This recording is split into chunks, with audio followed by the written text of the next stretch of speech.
My girlfriend pushed an open relationship for fun, but then she asked for marriage and a family. I no longer saw her as my wife and walked away. The moment I said yes to her request, I didn't save our relationship. I signed its death warrant. And I didn't even know it until it was far too late. Olivia and I had been together for 3 incredible years, building a life in our small downtown apartment. We had that comfortable rhythm where you just know each other, finishing sentences, planning a future that felt solid, real. We talked about getting a dog, about marriage, about growing old together. She was everything I wanted: smart, funny, ambitious. I loved her deeply, in that way where you just know this is your person. Then one late spring evening, she walked in from drinks with her friend, Chloe, and I immediately felt a shift. There was this nervous energy around her, a practiced casualness. We were on our worn couch, the one we'd thrifted together, and she started talking about honesty, about growth, about how relationships evolve. My stomach dropped. I knew whatever was coming wasn't good. Then she just said it: "I think we should open our relationship." It wasn't a question, it was a declaration, a fully formed idea. She laid it out like a business proposal, all about monogamy being a social construct, about honesty, about making us stronger. She even mentioned Chloe and her boyfriend were doing it and were happier than ever. I just stared, trying to process it all. My first instinct screamed absolutely not. But then she looked at me with those eyes I adored, and behind the excitement, there was something else, a silent warning. It felt like if I said no, she might leave anyway. So, instead of being honest, I asked for time to think. She nodded, gave me space. But over the next few days, the pressure mounted. Gently, subtly, she'd bring it up, sharing articles about ethical non-monogamy, stories of couples making it work. No ultimatums, no threats, just this relentless, soft persuasion, like water eroding stone. I felt sick, couldn't eat, just went through work on autopilot. At night, I'd lie awake next to her, the distance between us palpable even in the same bed. I thought about all we'd built, all our plans, and the thought of losing her was unbearable. I convinced myself I was being close-minded, that love meant flexibility. A week later, I told her yes. The relief that washed over her face should have been a screaming red flag, but I ignored it. We sat down and made rules. I clung to them like a drowning man to a life raft: no one from work, always use protection, never in our apartment, complete transparency, and either of us could call it off anytime. She agreed to everything so easily, nodding along, and I actually felt a flicker of hope. Maybe we could navigate this. The first time she went out to meet someone, I thought I might throw up. It was a Friday evening. She dressed carefully, not too flashy, but definitely making an effort. She kissed me goodbye, light and casual, like she was off to the gym, promising to be back by 10. "It's just coffee," she smiled. The silence in our apartment after she left was deafening. I tried watching TV, reading, anything, but I couldn't focus. I just kept checking my phone, watching the minutes crawl. She texted once, around 7, "Everything's fine." I stared at it for 10 minutes, trying to decode what fine even meant. I tried to tell myself this was temporary, that she'd realize what we had was enough. I poured myself a drink, then another, trying to drown out the screaming voice in my head. When she came home, she was glowing. She talked about Caleb, how interesting he was, how easy the conversation flowed. I smiled, nodded, asked the right questions, playing the supportive partner. But inside, something had fundamentally shifted. I realized I'd agreed to this out of sheer terror of losing her, not a desire for growth. And that fear, that willingness to compromise myself just to keep her, that was the crack in our foundation. Over the next few weeks, she went out a few more times, always following the rules, always coming home to me. I really tried to be okay with it.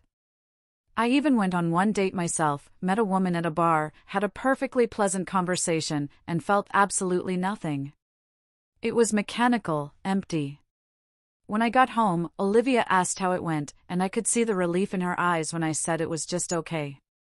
That should have told me something too, but I wasn't ready to see it yet. What I didn't know then was that the rules we'd so carefully constructed were only going to apply to one of us. I was still playing the game, honestly, still believing in the framework. But Olivia had already decided which rules mattered and which were just suggestions. By the time I figured that out, I'd already lost something I could never get back. I kept telling myself it was just a phase, but this was the beginning of the end. The scariest thing about an open relationship isn't jealousy. It's the moment you realize the rules only exist for you. For the first 2 months, I truly believed we were navigating this together, honestly, respectfully. But small things started changing. Olivia became distant in ways that had nothing to do with her seeing other people. We'd be watching a movie, and she'd be physically present, but mentally somewhere else, her fingers dancing across her phone with a small, unfamiliar smile. Our touches became less frequent, eye contact shorter, conversations more surface level. It felt like living with a roommate who used to be my girlfriend. She kept seeing Caleb, mentioning him casually like just another friend. Caleb recommended this restaurant, or Caleb told me about this hiking trail. I'd just nod, swallowing the bitter taste. According to our rules, this was fine, healthy communication. But it didn't feel healthy. It felt like I was slowly being replaced in my own relationship. I tried a few more dates, hoping to embrace the lifestyle, but each time I came home, I felt emptier. Our apartment, once a sanctuary, started feeling like a hotel. I'd lie awake beside her, feeling the physical warmth, but the emotional coldness between us. How did we get here so fast? Around month 3, my stomach started turning. Her phone, which used to sit openly, was now always face down. Texts would come in, and she'd immediately flip it, or take calls in the other room, her voice low and private. When I asked who it was, I got vague answers like just a friend or work stuff, with a tone that discouraged follow-up. One evening, about 4 months in, I brought up transparency, reminding her it was a core agreement. She looked at me with an expression I'd never seen, annoyed, cornered. "You don't actually want to know all the details," she said, almost accusatory, as if I were the one breaking our agreement by asking. That's when I knew. The rules weren't guidelines for both of us anymore. They were restrictions that only applied to me. I was still following everything to the letter, but she'd decided some rules were just suggestions. Transparency, it seemed, was optional when inconvenient. I started paying closer attention. She mentioned drinks with colleagues, but she'd come home with that same glowing energy she had after seeing Caleb. She talked about late meetings, but her stories had holes, details that didn't quite line up. Then one evening, she casually dropped a name, Mark, a guy from her office, on her team. She described him as funny, smart, easy to talk to. My blood went cold. Our very first rule, the non-negotiable one, no one from work. Work was supposed to be the boundary, the safe zone. But here she was, talking about Mark with the same tone she used for Caleb, like our rules were just suggestions she could ignore. I didn't confront her immediately. Part of me didn't want to confirm what I suspected. But I couldn't let it go. Over the next 2 weeks, I noticed patterns. She'd say she was working late, but her car would be gone for hours longer than any meeting would take. She'd come home smelling different, wearing cologne I didn't recognize. She'd shower immediately, claiming to wash off the stress, but it felt like she was washing off evidence. Then came a Saturday afternoon that changed everything. We were supposed to have lunch, one of our standing traditions. She got a call, stepped into the bedroom, and I heard her voice, low, intimate, in a way she hadn't spoken to me in months. When she came out, she said it was Caleb, having a crisis, and she'd be back in a couple of hours. But the way she said it, the way she avoided my eyes, told me it wasn't Caleb. I sat there after she left, and for the first time, I let the full weight of it crash down. This wasn't an open relationship. This was her wanting permission to do whatever she wanted while I sat at home, following rules she'd abandoned. This was her having her cake and eating it too, keeping me as the stable home base while she explored without consequence. I'd been so afraid of losing her that I'd agreed to lose myself instead. When she came home that evening, I was waiting on the couch. I didn't yell. I didn't accuse. I just asked, "Are you seeing Mark?" She froze. I watched 5 different emotions cross her face in 3 seconds. Then she sat down and tried to explain, to justify, to make it sound less bad. She admitted they'd gotten close, grabbed drinks, that it was just friendly at first. But the careful way she chose her words, it screamed that there was more she wasn't saying. I pressed harder, asking directly if they'd crossed any lines. She hesitated, then admitted they'd kissed once. Just once, she insisted, swearing she'd felt terrible, that nothing else had happened, that she'd been planning to tell me. The lies were so smooth, so practiced, I almost believed her. Almost. I looked at her, this woman I'd loved for 3 years, and I didn't recognize her anymore. Or maybe, I finally recognized who she truly was. "If this is making us worse people," I said, my voice surprisingly steady, "then we need to stop all of it." She nodded quickly, tears forming, promising she would. She'd cut things off with Mark, recommit to us, fix this. She reached for my hand, and I let her take it, even though it felt wrong. We agreed to close the relationship, go back to just us, to rebuild. That night, lying in bed, I wanted to believe her. I wanted to believe one conversation could fix months of lying and boundary crossing. But my gut told me the truth was worse. I just didn't know how much worse. Over the next 3 weeks, I watched her carefully. She said she'd ended things with Mark, that she'd been professional but clear. She even showed me a text she'd supposedly sent him, setting boundaries. I nodded, pretending that was enough. But things didn't add up.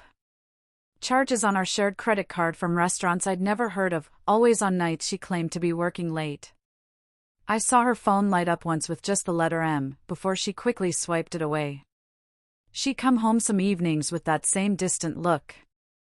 I wanted to confront her again, to demand the full truth, but I was terrified of what I'd find. 3 years doesn't just disappear. We'd built a life together, shared lease, shared friends, shared dreams. Walking away meant admitting I'd wasted 3 years on someone who never loved me the way I loved her. So I stayed, telling myself maybe I was paranoid. But deep down, I knew. I knew she was still lying. I knew just a kiss was a lie. I knew Mark was still in the picture. I just didn't have proof. And without proof, I couldn't end it. I needed to know the full scope of the betrayal before I could walk away. Not because I thought we could fix it, but because I needed to understand who I'd been living with all this time. And the truth, when it finally came, was so much worse than I'd imagined. Life has a cruel sense of timing. The truth came out not because she confessed, not because I finally confronted her properly, but because someone else decided I deserved to know. It was a Wednesday morning, 3 weeks after our conversation about stopping. I was at my desk at work when an email popped up from an address I didn't recognize. The subject line just said, "You deserve to know the truth." My hands were shaking as I opened it. The email was from Mark's wife. Mark. The guy Olivia had been seeing, the coworker she'd connected with, wasn't some single guy exploring anything. He was married, with 2 kids, and his wife had just found everything. She'd attached dozens of screenshots, messages between Mark and Olivia, going back almost 5 months, way longer than the few drinks after work story Olivia had sold me. I sat there in my cubicle, reading, feeling my entire reality reshape itself with each swipe. The messages weren't just flirty, they were detailed plans for meetups, discussions about hotels, complaints about their respective partners. My name, Ethan, was mentioned casually, like I was an obstacle, an inconvenience. One message from Olivia, sent just 5 days ago, said she'd told me they'd only kissed once, followed by a laughing emoji. Another talked about how I was too trusting, too naive, and how easy it was to keep the lie going. She joked about how I'd bought the closing the relationship story completely, how I actually believed she'd cut him off. I closed my laptop before I could throw up at my desk. Mark's wife explained she'd discovered everything when she found a hotel receipt in his jacket. She confronted him, he confessed, and she'd demanded access to his phone and laptop. She'd found Olivia's information through his work contacts and decided I had a right to know. She was filing for divorce, and HR at their company was already investigating. She ended the email saying she was sorry I had to find out this way, and that some people just don't deserve the trust we give them. I printed everything, every screenshot, every message, every piece of evidence. The timeline alone was damning, messages from nights she'd claimed to be working late, from afternoons she'd said she was running errands, even from the very week we'd agreed to close things and work on us. I put it all in a manila folder and left work early, telling my boss I had a family emergency. In a way, I did. The family I thought I was building was disintegrating in real time. I didn't go home right away. I drove around for hours, just processing. All those late nights, all those immediate showers, all those face-down phones and private conversations, all those I love you as she'd said while texting him behind my back. It hadn't been paranoia. It had been reality, and I'd been too afraid to see it clearly. Just a kiss had been hotels and lies and an entire secret relationship that continued even after she'd promised to stop. When I finally went back to our apartment that evening, Olivia was already home, cooking dinner, like everything was normal. She smiled when I walked in, asked about my day. I just stood there, looking at her like she was a stranger. Because, in many ways, she was. I didn't know this person who could lie so easily, betray agreements so casually, sleep next to me every night while maintaining an entire secret relationship. I told her we needed to talk, and I watched her face shift into that careful, prepared expression I'd seen too many times. We sat at our small kitchen table, where we'd shared 1,000 breakfasts and made 1,000 plans. I pulled out the folder and placed it in front of her. I didn't say anything, just waited. She opened it, and I watched the color drain from her face as she flipped through the pages. For a long moment, she just sat there, staring at evidence she couldn't deny. Then she started crying, those big, dramatic tears that once would have broken my heart. She reached for my hand, and I pulled away. She tried to explain, saying it had gotten out of control, that she never meant for it to go this far, that Mark had pursued her, and she'd been confused, that she still loved me. She said the messages looked worse than they were, that she'd been venting frustrations, that the jokes about me were just her trying to fit in with what he wanted to hear. Then, and this still amazes me, she started talking about therapy. She said we could go to couples counseling, work through this, that relationships go through rough patches and come out stronger. She talked about commitment and growth and all these buzzwords that meant nothing coming from someone who'd been lying to my face for 5 months straight. And then, as if the timing couldn't be more absurd, she started talking about marriage. About how maybe we'd been too casual, how we needed the structure of engagement to truly commit. She talked about starting a family, about how having kids would give us purpose and direction. She painted this whole picture of a future together, as if the past 5 months hadn't happened, as if I hadn't just discovered she'd been sleeping with a married man while telling me she loved me every single day. I let her finish. I let her say everything she needed to say, let her cry and plead and promise. And when she was done, when she finally ran out of words, I said the only thing that mattered. I don't see you as my wife anymore. The silence after those words was absolute. She stared at me like I'd slapped her. She started to argue, to say that was extreme, that I was being unfair, that one mistake shouldn't define our entire relationship. But I just shook my head. It wasn't one mistake. It was 5 months of deliberate choices, 5 months of calculated lies, 5 months of disrespecting every boundary we'd ever established. It was looking me in the eye every single day while maintaining a relationship with a married man from her workplace, the one place that was supposed to be off limits. It was laughing about my trust with him, calling me naive, treating our relationship like it was a joke she and her affair partner shared. It was promising to stop and then continuing anyway, making me feel crazy for suspecting what was actually happening. That's not a mistake. That's a character revelation. I told her I was moving out, that I'd stay with my brother Daniel while I found a new place. She begged me to reconsider, to at least give her a chance. But I was done. I'd already given her too many chances, compromised too many of my own values, ignored too many red flags. I'd lost myself trying to keep her, and I needed to find that person again. The next few weeks were mechanical. I packed my stuff while she was at work, taking only what was clearly mine. I changed my number, communicating only through a new one for logistics. She tried calling Daniel, messaging my friends, even showing up at my work once, but I'd already told everyone I needed space, and they helped me maintain it. Mark's wife followed through on her complaint to HR. The investigation revealed their relationship had violated company policies, and both Olivia and Mark were let go. Olivia lost her job, lost her portion of the rent when I stopped contributing, and from what I heard through mutual friends, lost most of her social circle when the truth came out. Chloe, the friend who'd encouraged this whole idea, apparently distanced herself quickly. I didn't take any pleasure in Olivia's consequences. I didn't feel vindicated or satisfied. I just felt tired. Tired of the lies. Tired of the drama. Tired of trying to hold together something that had been broken from the moment she'd suggested opening our relationship.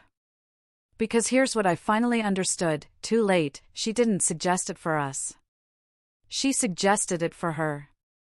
She already had Mark in mind, maybe had already started something with him, and wanted retroactive permission. The open relationship was never about exploration or growth. It was about her wanting to have it all without facing any consequences. And when I agreed, when I compromised my own boundaries out of fear of losing her, I'd already lost. Our relationship ended the moment I said yes to something I fundamentally didn't want. Everything after that was just the slow burn of something already dead. 6 months later, I'm in my own apartment, smaller than the one we shared, but entirely mine. I'm rebuilding friendships I'd neglected, pursuing hobbies I'd abandoned, rediscovering who I am outside of that relationship. I don't hate Olivia. I don't wish bad things for her. I just hope she figures out whatever was broken inside her that made her think that behavior was acceptable. As for me, I learned an expensive lesson about boundaries and self-respect. I learned that love without trust isn't love at all. It's just fear dressed up in romantic language.